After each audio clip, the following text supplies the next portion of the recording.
Morning বন্ধুরা, কেমন আছো তোমরা সবাই? আশা করি সবাই ভালো আছো। আজকে আমরা এই দীঘা ব্লগের ব্লগ 2। তো আমরা এখন সকালবেলা উঠে আমাদের হোটেলটা চেঞ্জ করলাম। হোটেলের দেখে তো বুঝতেই পারছো যে আউটলুক চেঞ্জ হয়ে গেছে, কারণ ওই হোটেলে একটু রেস্ট হাই ছিল। ওই জন্য আমরা চেঞ্জ করে আমরা পুরোনো আগে যে হোটেলটা আসতাম, হোটেল সিগ্রিন, সেখানে চলে এসেছি। তো আমরা এখন এখান থেকে যাব মেরিন ড্রাইভে, গিয়ে একটু ঘুরবো ফটো আপডেটস করব, তারপরে সব কিছু কমপ্লিট করে তারপর আবার বেরোবো। তো চলো, বেশি কথা বাড়াচ্ছি না, সোজা দেখা হচ্ছে মোটর ব্লগিং সেটআপে। তো বন্ধুরা, এখন আবার আমরা মোটর ব্লগিং সেটআপে এখান থেকে আমরা বেরোবো। আমাদের বন্ধুরা অলরেডি ওরা ব্যাকপ্যাক করে সব কিছু করে বেরিয়ে গেছে, কারণ ওরা আজকে কলকাতা রিটার্ন করছে। আমরা যাচ্ছি না, আমাদের একটুখানি মানে একদিন এসছি, একটু মজা না করে যাবো না, তাই আরেকদিন এক্সট্রা থাকছি। তো ওরা আগে দাঁড়িয়ে আছে আমাদের জন্য, আমরা এখন বেরিয়ে ওদের সাথে মিট করব। ওই যে ওইখানে ওরা দাঁড়িয়ে আছে।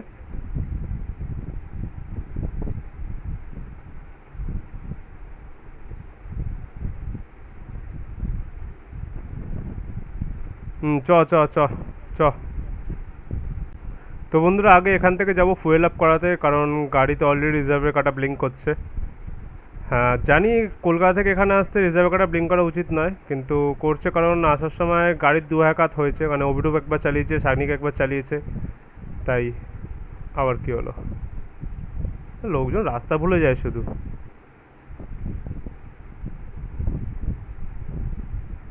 হ্যাঁ, কারণ একটা বাইক এক হাতে চালালে যতটা না মাইলেজ ভালো পাওয়া যায়, দু এক হাতে হলে একটু মাইলেজ ডিফারেন্স করে, কারণ সবাই তার নিজের মতন করে চালায়, ওই জন্যই মাইলেজটা একটু ডিফারেন্স দেয়। তো চলো আগে ফুয়েল আপ করাই, তারপরে যাবো ওইদিকে। এইটা হচ্ছে ওই দীঘা বাইপাস, যে রাস্তাটিতে আগে আমরা ঢুকেছিলাম, সেই রাস্তাটি এখন বেরিয়ে লেফট সাইডে যাব।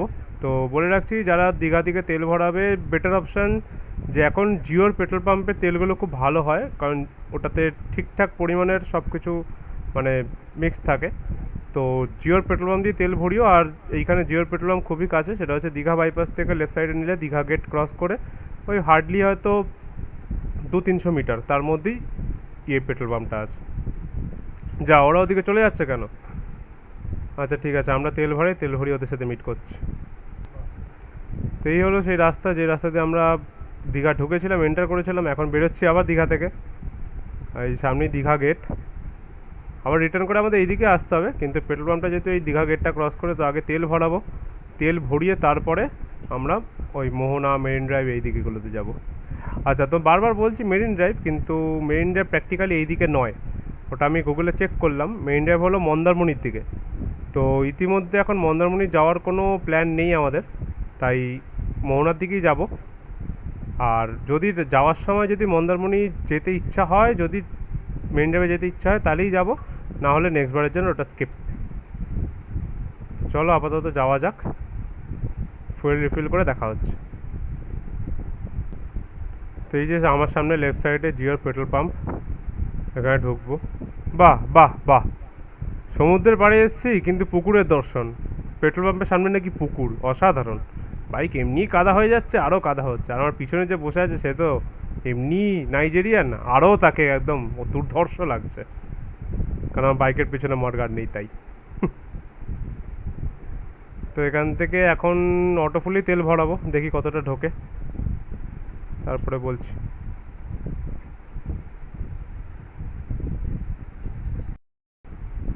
তো এইখান থেকে আমার ওই মোটামুটি 1120-30 টাকা মতন তেল লাগলো। তো এটা যখন কলকাতা থেকে আমি ফিল আপ করেছিলাম, তার থেকে একটু কমই ঢুকলো, কারণ অলরেডি ট্যাঙ্কে তেল ছিল, ওই জন্যই। তো এই যা তেল আছে এক্সপেক্টেড, এই তেল নিয়ে আমি কলকাতা রিটার্ন করে যাব, তাও মোটামুটি 3-4 লিটার তেল থাকবে গাড়িতে, আশা করা যায়। তো যাওয়ার সময় ড্রাইভিংটা একটুখানি ঠিকঠাক করতে হবে, যাতে মাইলেজটা প্রপার পাওয়া যায়। অলরেডি এইখানে যখন মাইলেজ আমি চেক করছিলাম আসার সময়, তখন 27-এর কাছাকাছি মাইলেজ দেখাচ্ছিল। তো ডিজিটাল মিটারে 27 মানে আর একটুখানি বেশি এক্সপেক্ট করা যায়, কিন্তু ফার্স্ট সার্ভিসের গাড়ি এতটা বেশি মাইলেজ দেবে এখনও অবধি এক্সপেক্ট করিনি আমি। তো পারফরমেন্স তো দুর্ধর্ষ, তার মাইলেজও ভালো পেয়েছি। ফার্স্ট সার্ভিসের পরে আশা করি একটু বাড়বে মাইলেজটা। তো দেখা যাক কতটা কি টোটাল, এই যা কস্টিং যা সব কিছুই জানাবো আমি এই সিরিজে। তো এই যে এইখান থেকে লেফট সাইডে যে রাস্তাটা চলে যাচ্ছে, একটু আগে থেকে লেফট সাইডে যে রাস্তাটা চলে যাচ্ছে, সেটা দীঘা মোহনার রাস্তা। তো আমি আমার বন্ধুদের জিজ্ঞেস করছিলাম যে মোহনার রাস্তা, আমি কোনোদিন আসিনি আগে, ওরা এসেছে, ওরা বলছে যে রাস্তাঘাটটা বাহ বাহ, হঠাৎ করে টোটো মোটো ঘুরে যায় রাস্তার মাঝখান থেকে, দারুণ ব্যাপার, পুরো কলকাতার মতন। আমাদের ওই ক্যান্টনমেন্ট বেলঘড়িয়াতে যেরকম হয় সেরকম এখানেও হচ্ছে, দারুণ। তো যেটা বলছিলাম সেটা হচ্ছে, বন্ধুদের জিজ্ঞেস করলেন যে মোহনার রাস্তা, বললো যে মোহনার রাস্তা ভালো, সমস্যা নেই, কিন্তু একটাই ব্যাপার, সেটা হচ্ছে ওদের জন্য তাও সমস্যা না, সমস্যাটা আমার জন্য, সেটা হচ্ছে গন্ধ। কারণ ওখানে নাকি মাছের আড়ত, চারদিকে শুধু মাছ আর মাছ, আর আমি মাছ একদমই পছন্দ করি না। আর এই গন্ধে মনে হচ্ছে না আমি টিকতে পারবো বলে, মনে হচ্ছে তার আগেই ক্লিন বোল্ড হয়ে যাব। তো দেখা যাক, আগে যাওয়া যাক, তারপরে জানাচ্ছি। এই যে রাস্তাটা, এই রাস্তায় ঢুকছে হচ্ছে দীঘা মোহনার দিকে। তো চলো এই রাস্তা দিয়ে যাওয়া যাক। রাস্তাটা নাকি খুবই সুন্দর। তো আমি যেরকম সুন্দর রাস্তা দিয়ে যাচ্ছি, তোমরা ওই সুন্দর রাস্তার কিছু দৃশ্য উপভোগ করো, চলো।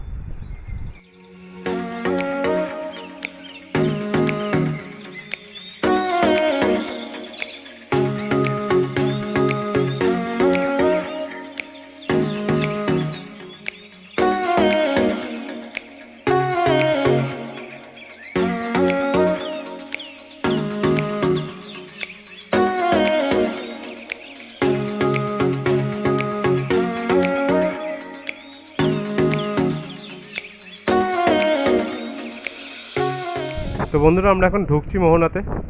আর তোমাদের এই জন্যই বলতে পারলাম যে ঢুকছি, কারণ অলরেডি মাছের গন্ধ শুরু হয়ে গেছে, আর চারদিকে মাছের মানে যে কোল্ড স্টোরেজগুলো সেগুলো দেখা শুরু হয়ে গেছে। তো মানে কি বলবো, শ্বাস পুরোপুরি নিতে পারছি না, হেভি কষ্ট হচ্ছে, কারণ প্রচণ্ড গন্ধ মাছের। আর ক্রমশ যত এগিয়ে যাচ্ছে আরও বেশি গন্ধটা বাড়ছে।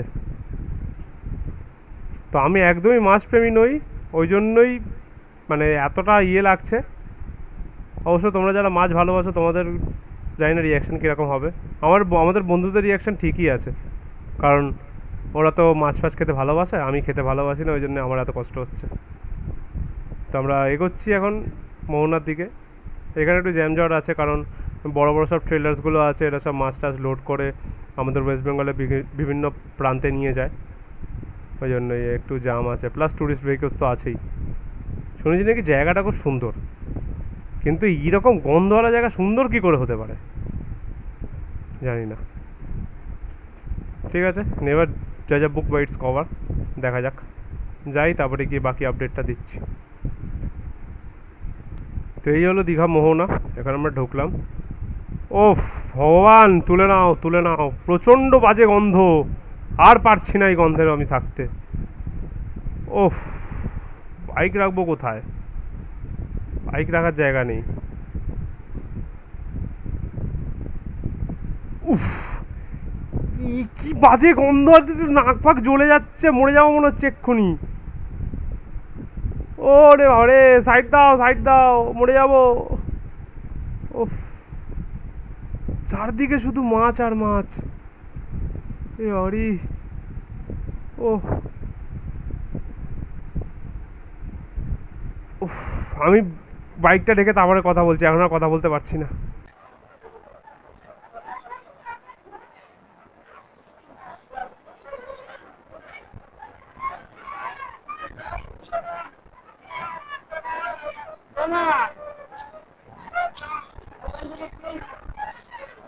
তো বন্ধুরা, কি জায়গা, সত্যি অসাধারণ জায়গা।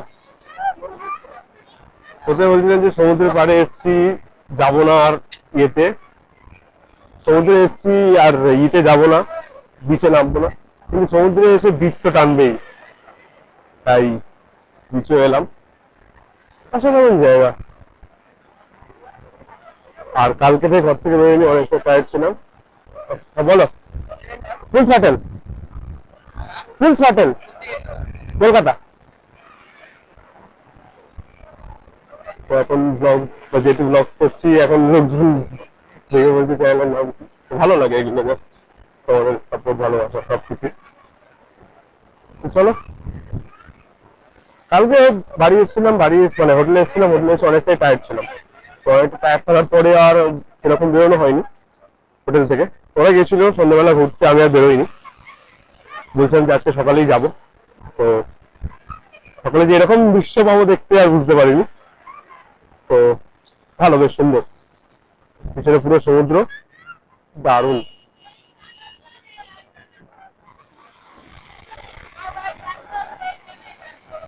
অলরেডি অলরেডি শারমিক নেমে গেছে জলে। এই যে,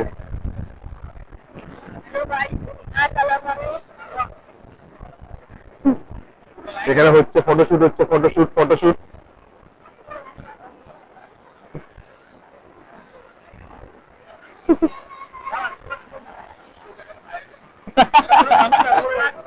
হ্যাঁ ঠিক আছে, নামো নামো, চাপ নেই কোনো।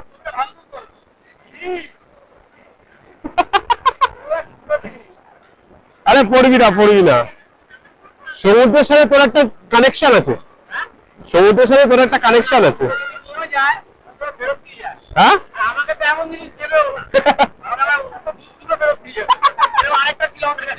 শ্রীলঙ্কা থেকে রাবণের বংশধর। এখানে আমাদের অর্ণব ভাইও প্যান্ট প্যান্ট গুটি রেডি হচ্ছে জলে নামবে বলে। আমি ওই জন্যই ক্রক্স করে মানে ফ্লাইটার করে এসেছি। এই হয়ে গেল।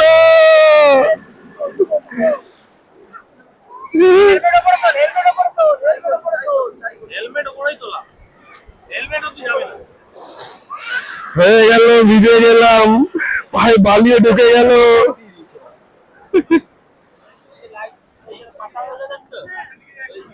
তাহলে এই জায়গাটা রাখি আগে। এটা কার ব্যাগ, তোর না?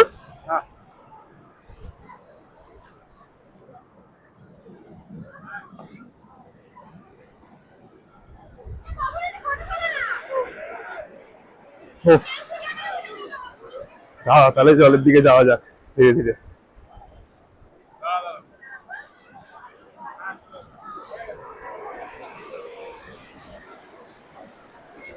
ও সমুদ্রে না নামলে কি আর হয়, সমুদ্রে না নামলে কি আর হয়, সমুদ্রে এসছি, সমুদ্রে তো নামতেই হবে। কি হবে তোদের? আরে ওরা কালো চেনা ছবি আসছে। এ বাবা, এগুলো ব্লগে দেওয়া যাবে না, নিগা নিগা ছবি আসছে। ব্লগে এগুলো দেওয়া যাবে না। ওই তো অভিরূপ অভিরূপ অভিরূপ অভিরূপ ফটোগ্রাফার, অভিরূপ সব ফটো তুলে দেবে। ততক্ষণ তোমরা কিছু সিনেম্যাটিক্স করো।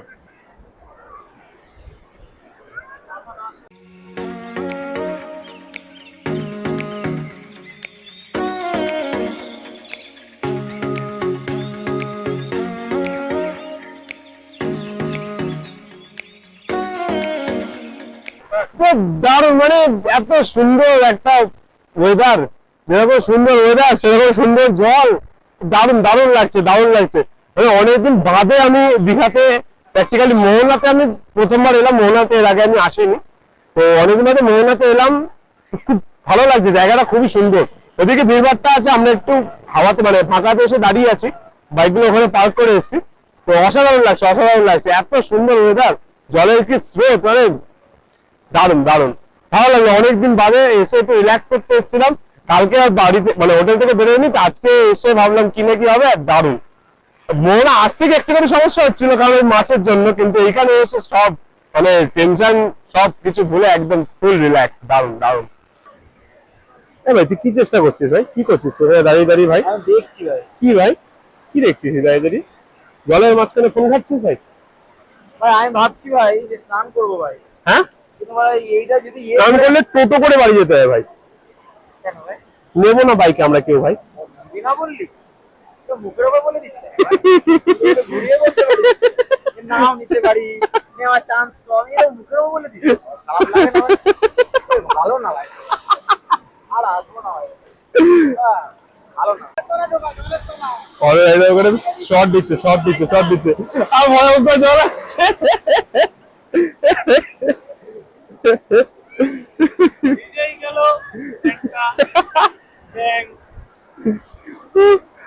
প্যান্ট গুটে যাবে, প্যান্টও গুটে ফুল প্যান্ট ফুল প্যান্ট করে নিয়ে গেছি। হ্যাঁ, দিস ইজ লজিক। আরে আমি এই প্যান্ট এনেছি, তাও পরলাম না। বাড়িতে মাটি সরে যাচ্ছে, বালি বালি ও। গর্ত হয়ে গেল ভাই। ছবি তুলে দিবি আমাকে, একটা গুড খাবি। এ ভগবান, এগুলো তো দেওয়া যাবে না। মর্নিং গাইস, মর্নিং আমাদের হোটেলের ব্যালকনি। তো হঠাৎ করে বুঝতে পারছি যে কালকে রাত্রেবেলা পরে হঠাৎ করে এখানে কি করে চলে এলাম। আসলে ব্যাপারটা হচ্ছে কালকে রাত্রিবেলা দীঘার ওয়েদার অতিরিক্ত খারাপ ছিল। তো মানে এত ঝড় বৃষ্টি হচ্ছিল, এত মানে মানে এখানে পুরো পাওয়ার চলে গেছিল। এত ঝড় হচ্ছিল, এত বৃষ্টি হচ্ছিল, মানে আমরা প্র্যাকটিক্যালি ভয় পেয়ে গেছিলাম যে কি করে বেরোবো এখান থেকে আমরা। তো হোপফুলি এখন সকালবেলা তাও ওয়েদারটা ঠিক আছে, বেরোনোর মতন। আর প্র্যাকটিক্যালি ওই বৃষ্টির জন্য আমরা কালকে জার্নি করতে পারিনি। আমাদের বন্ধুরা বেরিয়ে গেছে, কিন্তু ওরা বেরিয়েছে, ওরা বেরিয়ে গিয়ে রাস্তায় অতিরিক্ত বৃষ্টি পেয়েছে। তো সেই বৃষ্টির মধ্যে রাইড করাটা উচিত নয়, কারণ অপোজিট সাইডে এই রাস্তাটা যা খারাপ, তোমাদের আসার সময় আমি দেখিয়েছিলাম যে যা খারাপ আছে রাস্তা। অপোজিট দু সাইড দিয়ে গাড়ি আসে আর খুব রাশ ড্রাইভিং হয়, তো একটা রিস্ক হয়ে যেত। তো এখন আপাতত ওয়েদারটা ঠিক আছে বেরিয়ে যাওয়ার মতন। ভেবেছিলাম আমরা সকালবেলা এক্সপেক্ট করেছিলাম যে মোটামুটি 6টা সাড়ে 6টার মধ্যে বেরিয়ে যাব, কিন্তু সকালবেলার দিকেও ভালো বৃষ্টি হচ্ছিল। এখনো ওয়েদারটা মেঘলাই হয়ে আছে, কিন্তু বৃষ্টি পড়ছে না আপাতত, ফর গড সেক। তো এখন ওই জন্য আমরা বেরিয়ে যাব। তো এই পার্টটা এখানেই শেষ করছি, নেক্সট পার্টটা এখান থেকে শুরু করবো, কারণ ভিডিওটা বেশি বড় করতে চাই না। তো সঙ্গে থাকো ফর পার্ট 3।